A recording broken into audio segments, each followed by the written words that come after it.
Well, if we're gonna find any ghosts, we better split up.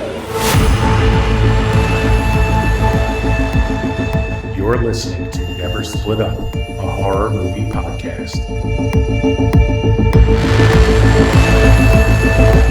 There are certain rules that one must abide by in order to successfully survive a horror movie.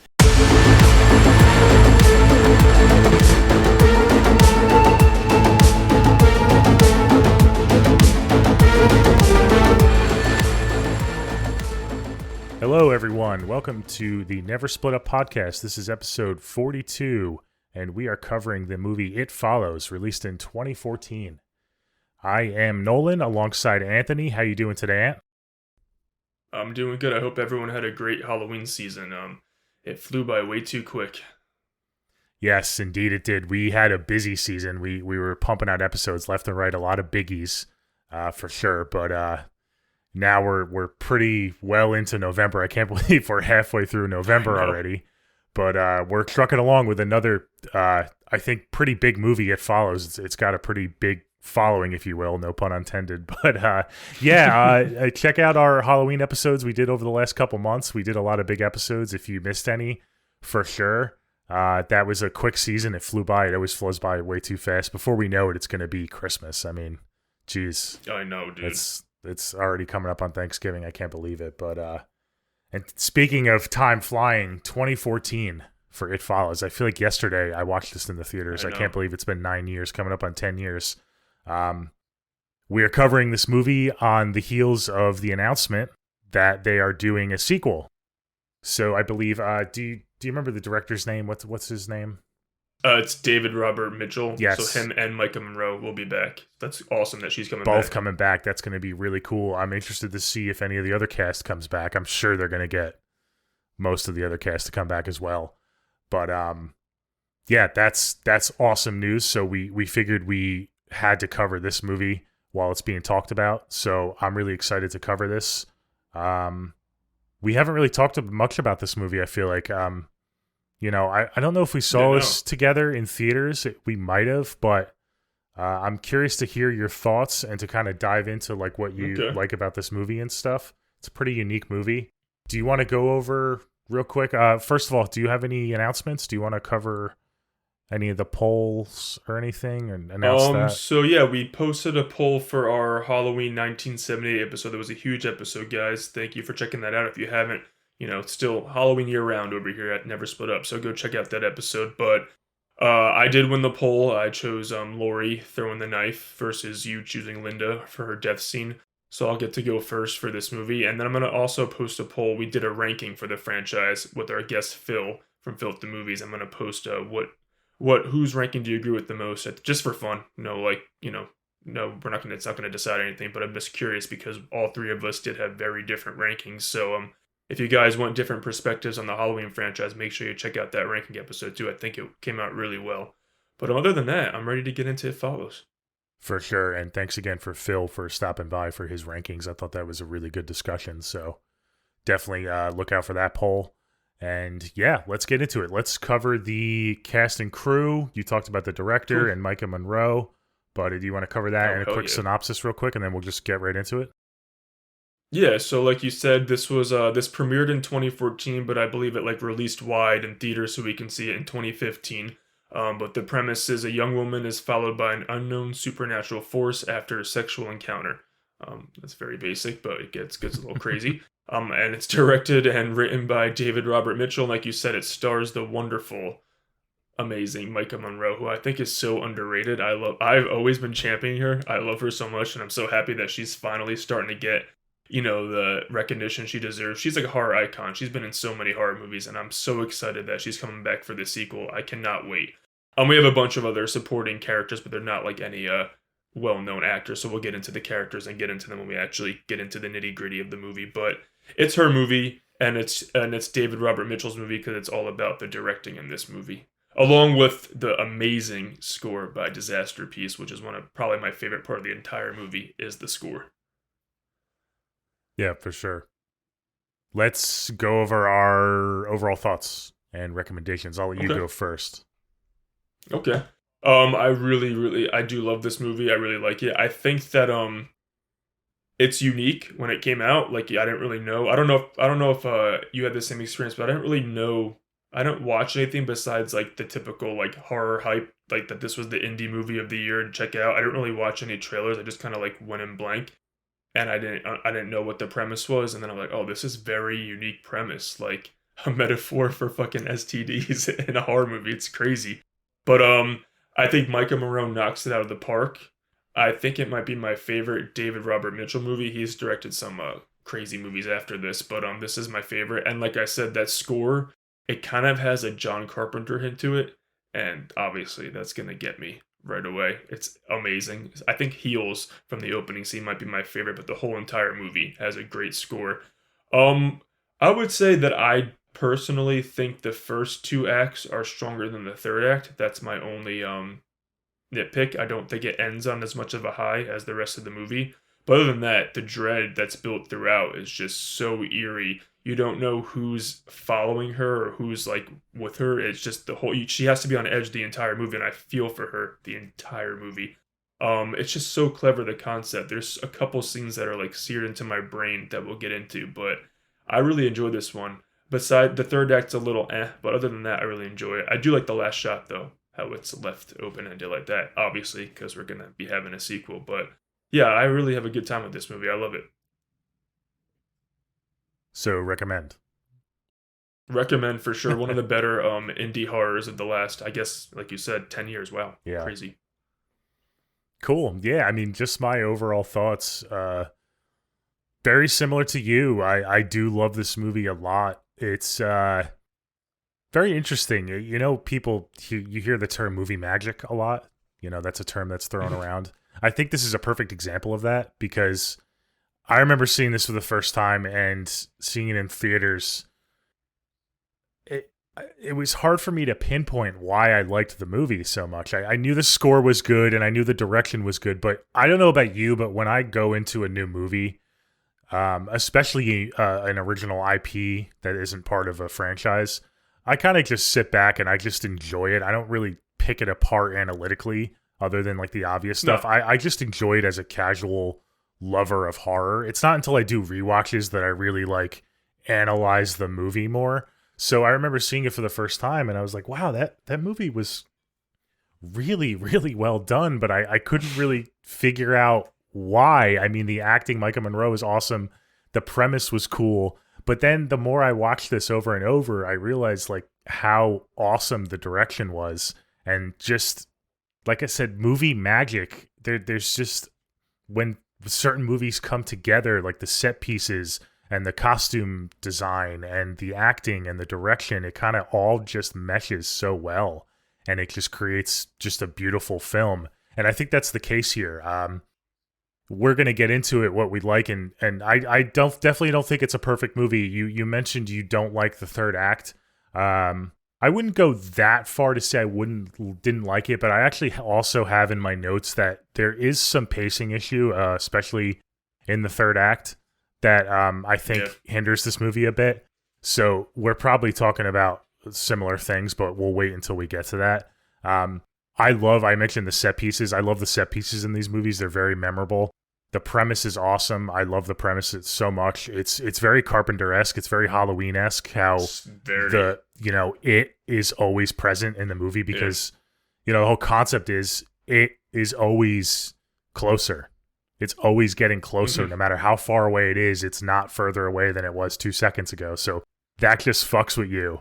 And it plays with you. You're always, scary premise. It's a very scary premise. Yeah. And you're always looking for it in almost every shot.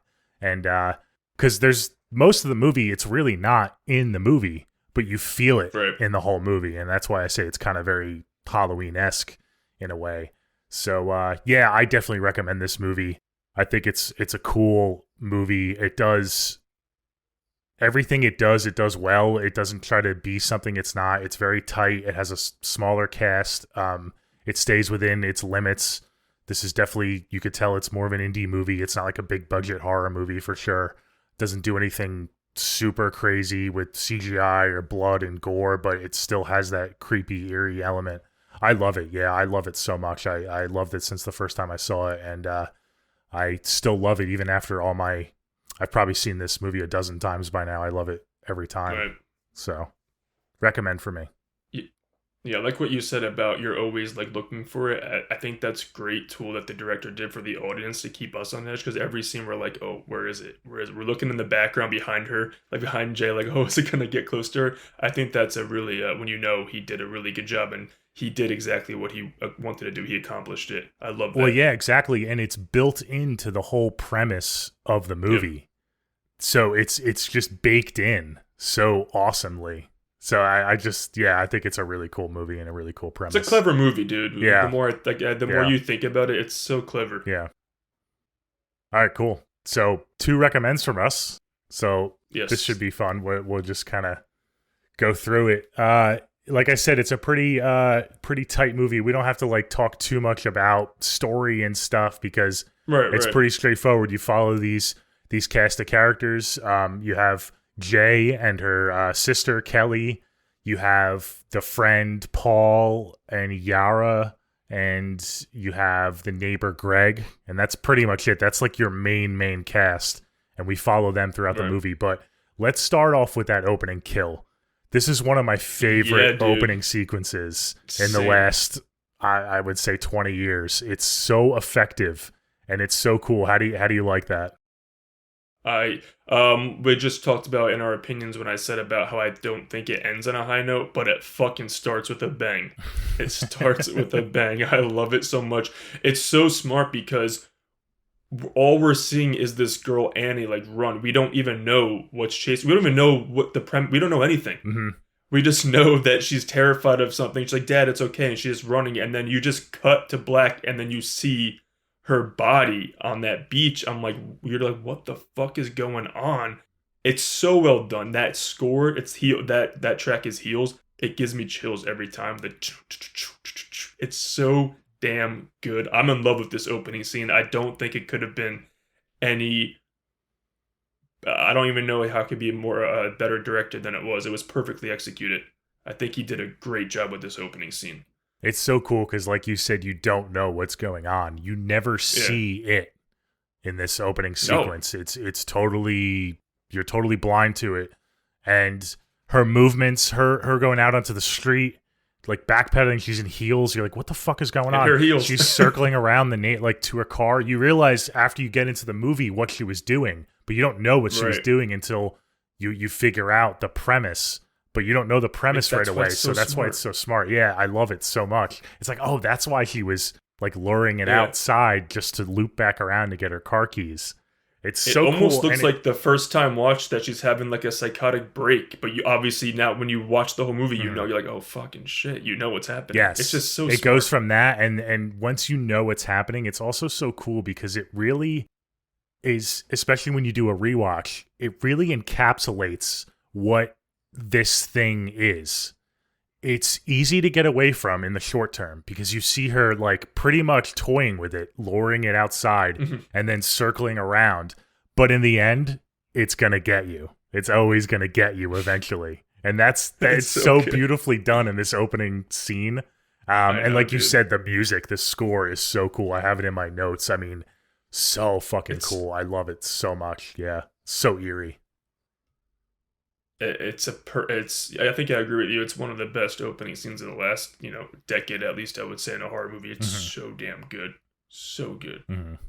Yeah, it starts that's what I'm saying. This movie starts so well. It's really hard to keep it at that level. I don't even think. Live up to that. Yeah, I agree. I don't even think, because it's been 10 years. I'd have to go back on YouTube or whatever. I don't even remember the marketing, because I vaguely remember going into this movie as well, not knowing much about it and seeing this scene for the first time, like, oh, this is creepy. What the hell's going on? So I think the marketing kept it pretty close. I don't remember specifically, but I don't really remember knowing too much watching this opening scene the first time. So I think they did a good job of kind of not showing you too much, which I think a lot of movies do nowadays. We need to get back to just, doing teasers. I agree, dude. It's just such a good opening because it's the fear of like what we're not seeing. So like we're like imagining what she's seeing, and it's creating all that fear. But it just makes it scary because we're not seeing what's happening. Mm-hmm. And then you just cut to that, how it ends. It's like, whoa, what the hell, girl? What'd you do? Yeah. So we cut. So we know something was following her. I mean, the title of the movie is It Follows. Something's chasing her. Right. So she dies, and then this is also one of my favorite shots. It cuts. We get the shot of Jay in the pool, but it's a shot like from the street, and it slowly zooms in, and it's got that eerie zoom in, that eerie feeling, and it you feel like you're in the killer's POV. At least I did the first time I was watching it. I was like, oh shit, like it's now going to this next girl, not knowing anything like that. That's our final girl, but it's like, oh shit, it's already attached itself to Jay, and then it just cuts to her, and it's just a normal scene. But I love that shot of it slowly zooming in on her from the street. It's so cool. Yeah, the camera shots in this movie are just something else too. Mm-hmm. So damn good. So we're introduced to Jay pretty much, right? Right after that opening scene. Love her. What a night. What a leading lady. Yeah, she's my little daydreamer. All right, she's she's a cool final girl. She's just kind of floating in the pool, kind of embracing the moment. You have the neighborhood kids that are like peeping at her, and she tells them to go away. Yeah. That's pretty funny. But she's cool. So you get her in the pool.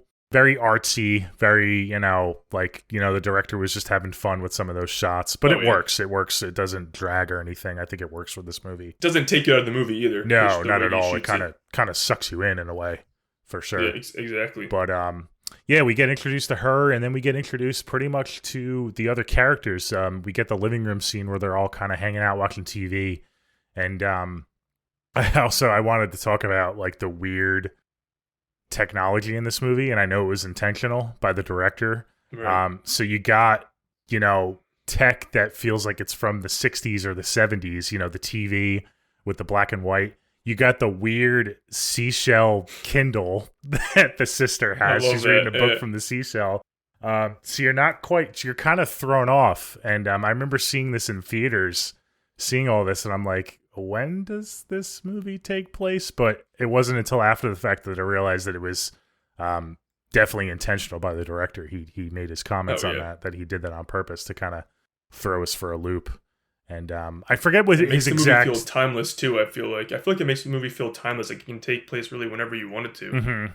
Yeah, I don't remember his exact quote, but he said he wanted to do that on purpose for a specific reason. But again, I think it's cool. I think it's unique. I think it's different. It kind of, in a way, I never thought about it, but it kind of does make it timeless in a way because it's not stuck in one period. Right. Mm-hmm. And you're going to get into like the message of the movie, like this can happen. This happened back then. It can happen now with all this. These sexually transmitted demons. It's almost like their house. So wacky, dude. It's almost like their house is a time capsule, and then when they leave the house and the street, it kind of is more modern. Everything else is more modern. So I like it. I think it's pretty cool. It's a cool take. This movie is just cool. It's very fresh. It's very different. It's very unique. It's very cool. I like it. It is a very cool movie. It's not like you don't really have another horror movie like this, I feel like. Mm-hmm. It's just a unique movie that we don't get much of when directors are allowed to take a chance like this. And it's just so well put together, I think, too. The premise with the execution, it's so good until that ending, which I think he like kind of got a little hokey at the end, but up until that point, I think he kills it. Mm. I even love this scene. I mean, we'll get to it right now when she goes out on her dates. It's like, what does this do? Like, what are his motives? You're questioning everything, and just the way he drags it on, like just a tad bit too long. But like that's good that he does that. It just makes you think about what the hell is going on. Like, what's he gonna do to this girl? Because something's happening with this fucking guy, Hugh. Yeah, Hugh. Yeah, so they get to the movie theater and they're pointing out strangers, and he sees someone that isn't there, and he freaks out. What do you say, like the yellow dress or something like that? Some girl in the yellow dress. You see that person? So he freaks out. He's like, we gotta go. And us, the viewer, we just watched the opening kill. We kind of know what's going on without completely knowing. We're like, okay, that's weird. But then it kind of ends, right? The date ends, and he freaks out. The first date ends, and that was it. And you're like, okay, that was weird. And even even Jay was like, her sister's asking how was the date, and she's like, yeah, he was kind of acting weird. And that's when they bring up, she's like, well, did you have sex with him yet? She's like, no, not yet. So that's the first clue, of what's going to go on in the future. So then we get to the next date. And this is the date. Yeah, they go, it's such a weird, they have like a picnic like next to like a abandoned building, like in the woods or something, like at night. Black. Yeah, it's like, okay. Yeah. Girl, now come on, girl. So basically, she gives it up. They have sex. They have car sex. And this scene was pretty, again, the first time seeing it was pretty creepy, man, because it was so realistic. It could happen to anybody, I know. So she's laying in the car, and poor Jay, my little daydreamer, she's talking to Hugh, and he's in the trunk of the car, and you're like, what is she doing? And she's like reminiscing on her childhood. She's like staring at the flowers, like tracing her finger over the flowers. She's so innocent. It's so sad. Pure. Yeah, I know. And he's up to no good because he's in the trunk for some reason. You're like, who the fuck goes in the trunk right after you have sex? Like, what the fuck's going on? But she is so oblivious, and you feel so bad. And then he gets her. He knocks her out with the I don't know what it is, chloroform or whatever. So the chloroform, yeah. I just think it's sad because, like, I like what you said. She's letting herself be so vulnerable in this. Like, after they have sex, she's being vulnerable. Like, she's feeling herself. She's feeling in a good mood. She's like, oh, I just did this, and she likes the dude. And then instantly, it's just like regret, and it transfers over to fear. And it's like, oh, this poor girl. She just was very vulnerable, and now she's like learning the hard way that people are fucking fucked up. Yeah, she's taken advantage of, literally. Hugh's just a dickhead, man. I mean, holy shit. I mean, I get what he had to do, but God, why choose her? Why choose her? And like the way he does it, man. So he fucking ties her up. She's still in her underwear. Oh my God, like dude, traumatizes her. Like seriously, you can't even like put clothes or like wait till she gets dressed and then. I know. Like, oh my God. So he ties her up in this wheelchair. And he's like, I'm sorry I had to do this. I'm sorry. I'm like, you're not sorry. What are you talking about? So I don't even know what's going on here, but top. I know you're not sorry. Yeah, so obviously she's freaked out. And this is the first shot. This is the first time we see it. And it's, he looks over the edge of the, I guess they're in like a abandoned parking garage. They're on like the top level of the parking garage. And you see this naked woman. And this is after he describes to her the rules, I guess. He says, it's gonna follow you. It walks. It takes, it shapeshifts into people you know or people you don't know, and he's going over the rules. But just like Jay, the viewer is like, you're like, wait, what? Like he describes it so quickly. I feel like it's hard to process it all, and I think that's done intentionally because you're kind of following Jay, and Jay is probably not really paying attention either because she's like, what the fuck's going on? Yeah, he does a very poor job of handling this situation. I mean, Jesus Christ, dude.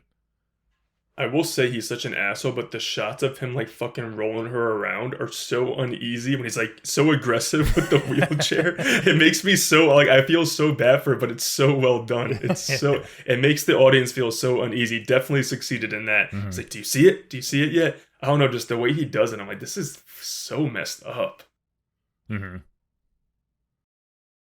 But I do like the shot when she does see when she actually sees it walking towards her. It's like, oh shit.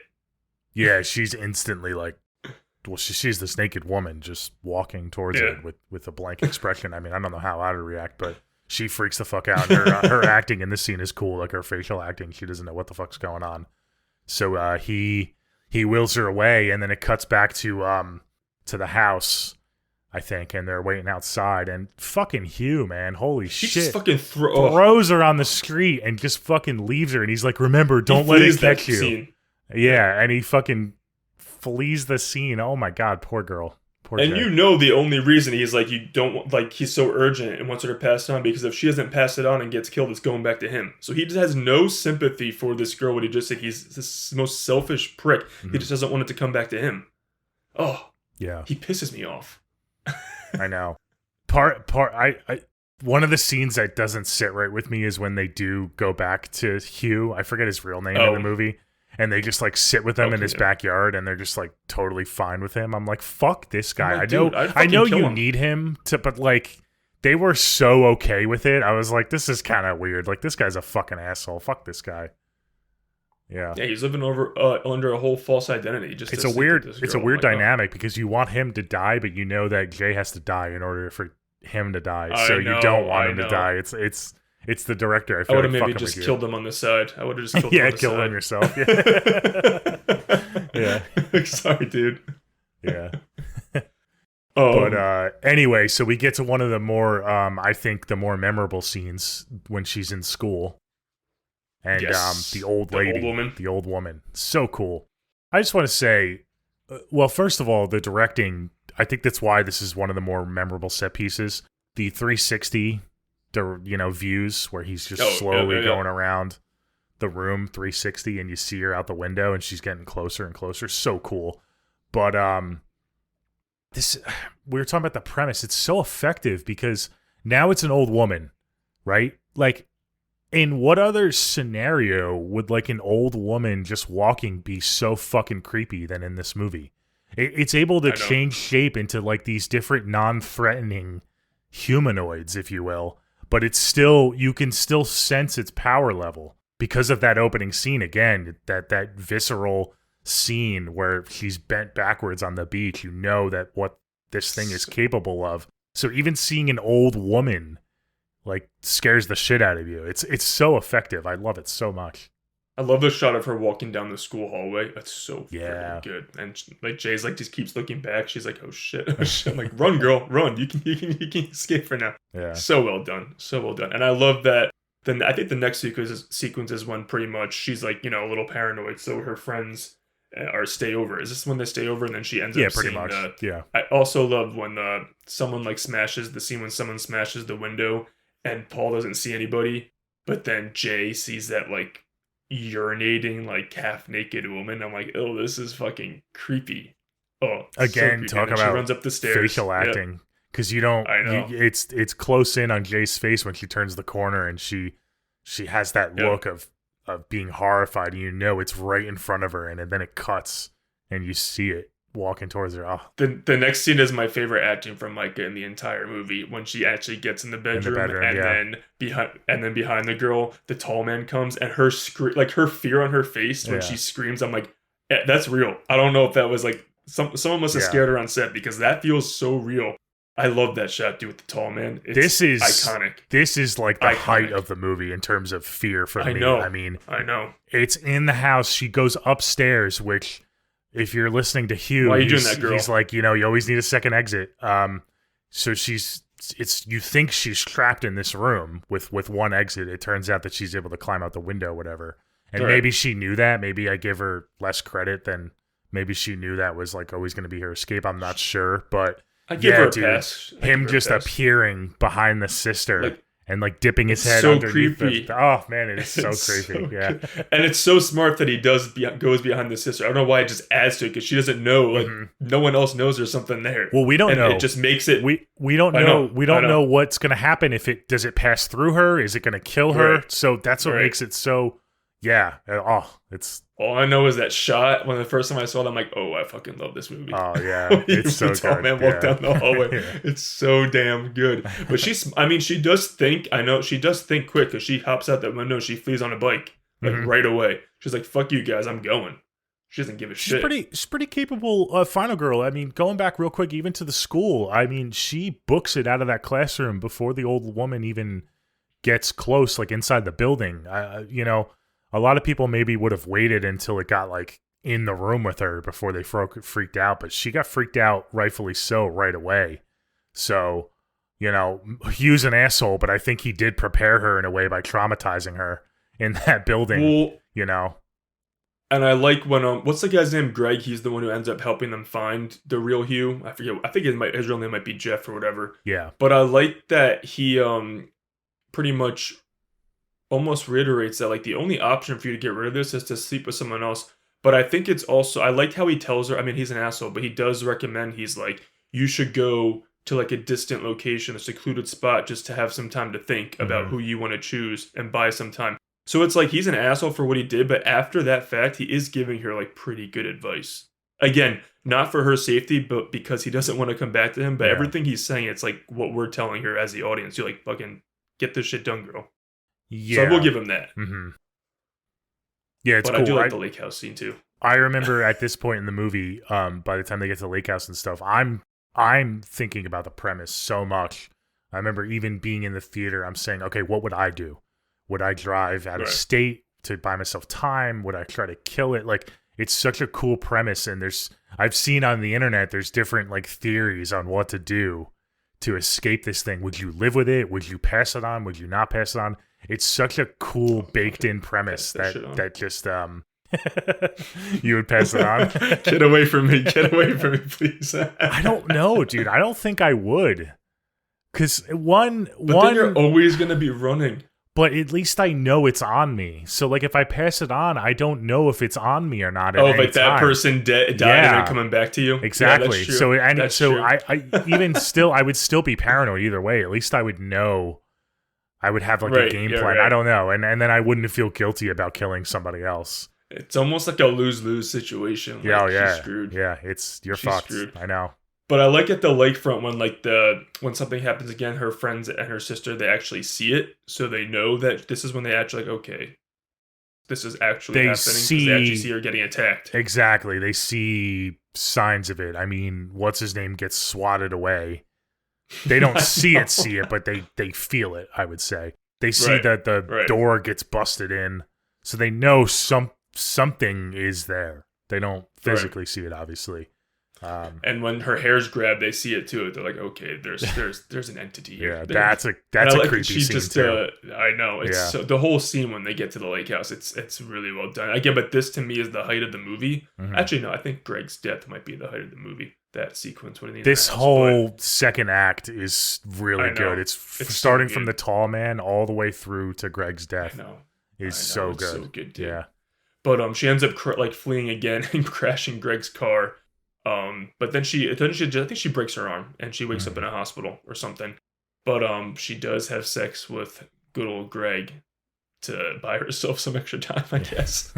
But Greg's a dumbass. Greg is an interesting. He's like, it's not real. He just denies it though. Yeah, he denies the whole entity. He denies it, but even when he first started helping them, I don't really know what his goal was. Was his goal to just get closer to Jay? Because remember, he finds him in the park.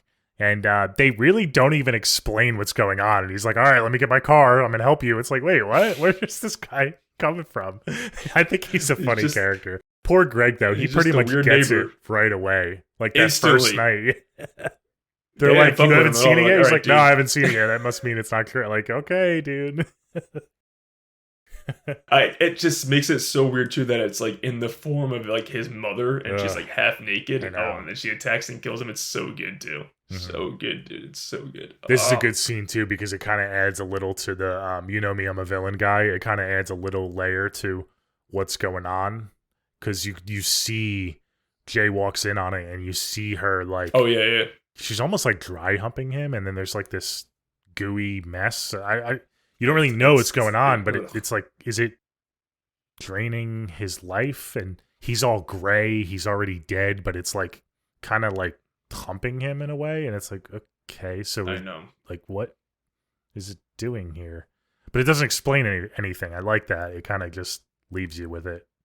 And then Jay runs away. And then fucking Jay. And then Paul is like, Paul. Poor Paul. Paul wants to take that risk. Everybody. Paul wants to take that risk right away. He's like, come on, Jay, let's go. Like, why'd you pick Greg? I would have died for you.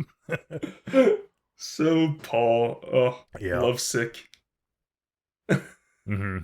He's willing to die, literally. Yeah.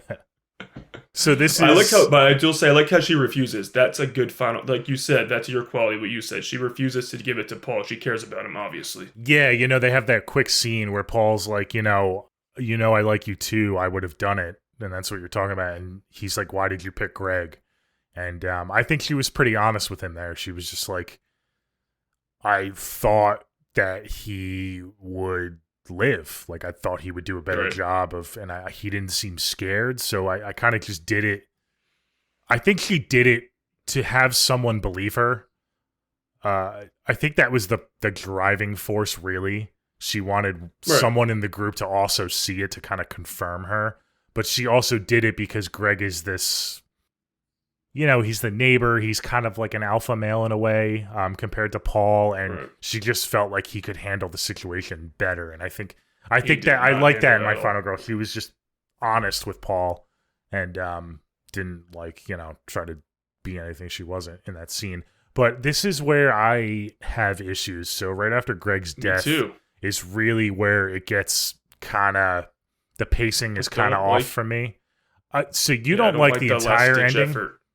I love the pool scene. I don't like the swimming pool. I like the pool scene. It's just getting to that scene I don't like. I don't like the pacing in between. It kind of takes a little bit too long. But I actually like that scene. Planning and all that? Yeah, it's not even really planning. So we have the scene where she goes to the beach. Remember when she goes back to the beach and she sees the guys in the boat and she gets into the water? That's not explained at all. I wish we saw a scene of, did she wait for it to come? And then I think they're supposed to, the director wants you to assume that she found out it doesn't like water. Because I don't know why else they would include that scene, because then they go to the pool afterwards. There's a couple different ways you can interpret that. I just wonder if she also they leave it blank where because she partially undresses. It's almost like, is she gonna hook up with one of these random men to pass down to them? Oh, I didn't think of that. And then it just cuts back, so you don't really get the answer of whether or not she did. That's how he was just gonna fuck him on the boat, because she does partially undress and walk towards the water, towards them. I think she's thinking should I just do this? That's kind of where I went with it. Really? Oh, okay. That's interesting. I never thought of that, because it's just two guys and it's not a big boat. It's just a little boat. It's did she have a threesome with them? Desperate time. Desperate time. That's such a random. Yeah, you could be right. She just swam towards them, I guess. And but obviously, she didn't. I think she obviously didn't end up doing that, because that's when she goes home and Paul's like, "I'll take the risk. Let's do it, girl." And then she refuses. Yeah. But I don't know how I feel about the swimming pool scene. Okay. It's fine, but it's not I think there could have been a better climax. Okay. With I don't know, with the electrical devices and all that. I don't know. Yeah. I guess I will agree with you that the height of this movie is in the second act. It could have had a stronger climax, and that's definitely an issue for me. I like the pool scene, though. Maybe if it was earlier in the movie and then they had a creepier climax. I like that the entity is in the appearance of her father. I think that makes it fucked up in the pool scene. That's cool. But I don't know. Everything else is kind of what? This is a little hokey now, in my opinion. So what exactly, you don't like their plan? The overall I don't plan? like how it throws the devices back at her and all. I'm oh. See, really, I like that, because we get that in the beginning from Hugh. He says that it's not dumb and it's smart. Right. And it's deceivingly smart. I like that it starts throwing the shit at her to get her out of the water. So it's thinking. It's not a mindless, because the whole movie think it's this mindless entity that's just walking, because the it, or whatever you call it, has a blank expression at all times. It doesn't show any emotion. So you think maybe it's not thinking, but it is smart. And you do get glimpses of that, how it breaks windows and it knocks on Greg's door to get him to open. So I actually think I like it. I think it's a good thing. It's fine. It's fine. I just think they could have probably done something a little more, compared to the first two acts. It could have ended something a little more unique, a little more crazy. Okay. I'll accept that. Suspenseful or something. I guess or suspenseful, because I feel like the first two acts are all about the dread, and this pool scene is just all action hokiness a little bit. I get they had to do something to defeat it and fight it at the end, but I was I could have gotten a little bit something better. But I don't hate it. Yeah, okay. I don't hate it. Yeah, I would say this is where we disagree. I think it's fine. Okay. I think it's fine. I like that it pulls under the water. That's creepy. Yeah. And then, Paul's shooting at it. And so we get Paul. Yeah, I mean, dude, fucking idiot. Just shoots Yara's leg. I'm like, dude. I know. But Paul's an idiot, and then Yara's an idiot for just standing there when he's pointing it at I feel her. like she's an idiot the whole movie, though. She just stands around the fucking whole movie. Yeah, she's pretty useless. She's always standing. She's pretty useless, man. She's just I feel like standing there with that look on her face. We didn't really need her in this movie. But yeah, so I thought it was pretty cool that they threw the sheet on it so you can see it. They could see it, and that's when he shoots it in the head and it drops in the pool. So yeah, they this shot was pretty creepy because they don't know, they obviously can't see anything. And she starts crawling towards the edge of the pool, and you don't know what the fuck you're gonna see, and you don't see it, you just see the blood. The blood. But Paul asks as if it's dead, and obviously that's when they see as it fills with blood. I'd be like, that thing's not fucking dead, because then obviously you know what happens next. Paul makes the ultimate mistake because they go back to the house, Jay's house, and they have sex. I'm like, you fucking idiot. Yeah. Why would you do that? I almost think that I almost think that's their downfall, that they almost resurrected it by having sex again. That she that's interesting. Yeah, like it's like if she didn't have sex for the rest of her life, that it would end and it wouldn't be. And it's like trying to. Interesting. Yeah, I like that theory. I almost think that because she doesn't see it in the pool, and then it does come back at the end. I know. Even if I saw the pool of blood and thought it was dead, I'm sorry, Jay, but I'm not. At least for a while. Yeah. Like for a long time, same girl. day almost. I mean, come on.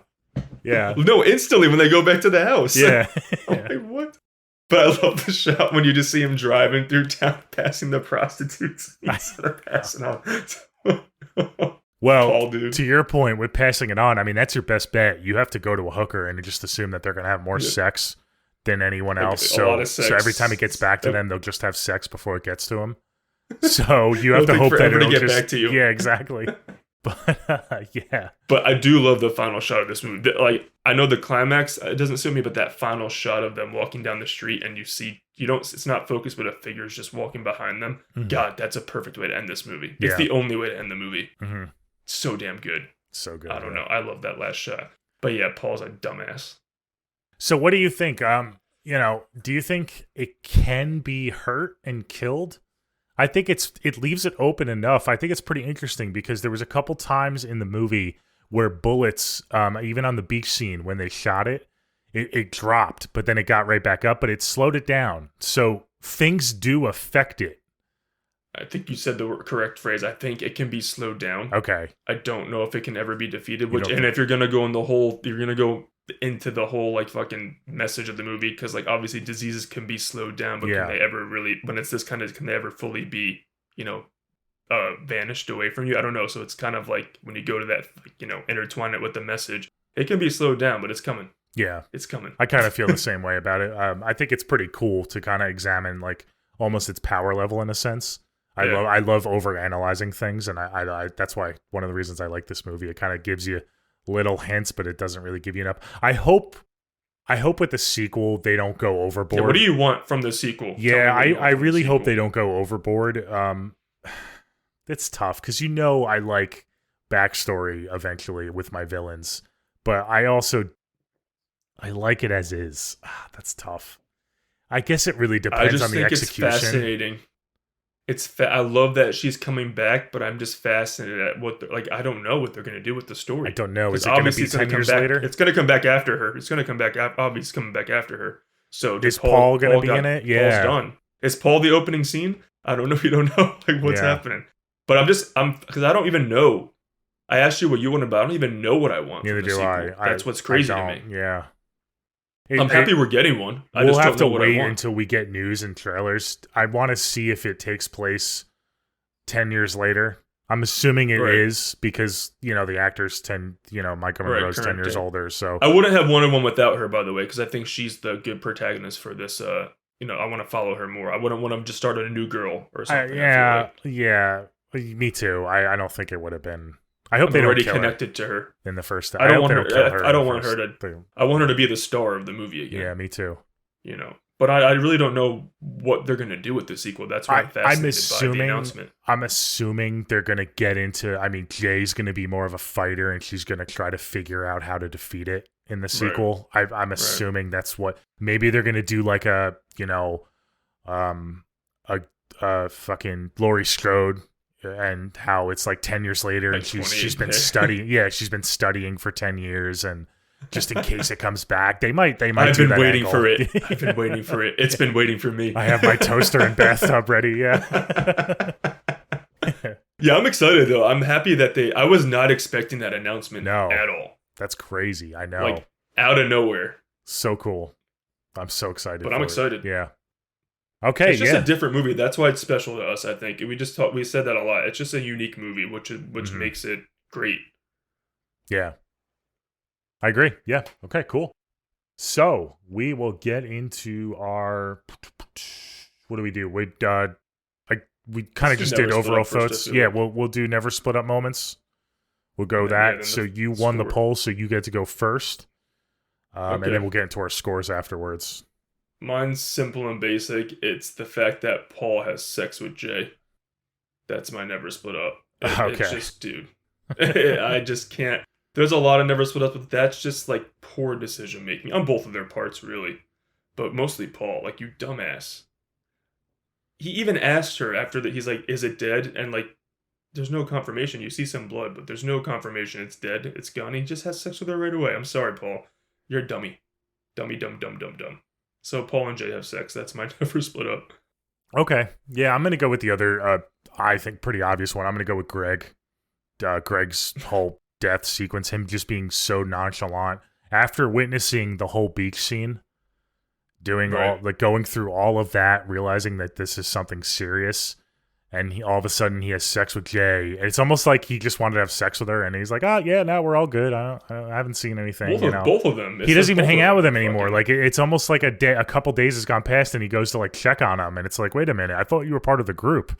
Now you have sex with this girl, and you're just kind of the neighbor again. So yeah, my never split up moment, I guess, would be Greg not taking it seriously and just not having a plan now that he's been targeted because he had and sex he's been with warned too, and he still doesn't even. He's still not even on edge, and she's warned him. Yeah. I don't know these dumb guys in this movie though. Yeah. Okay, cool.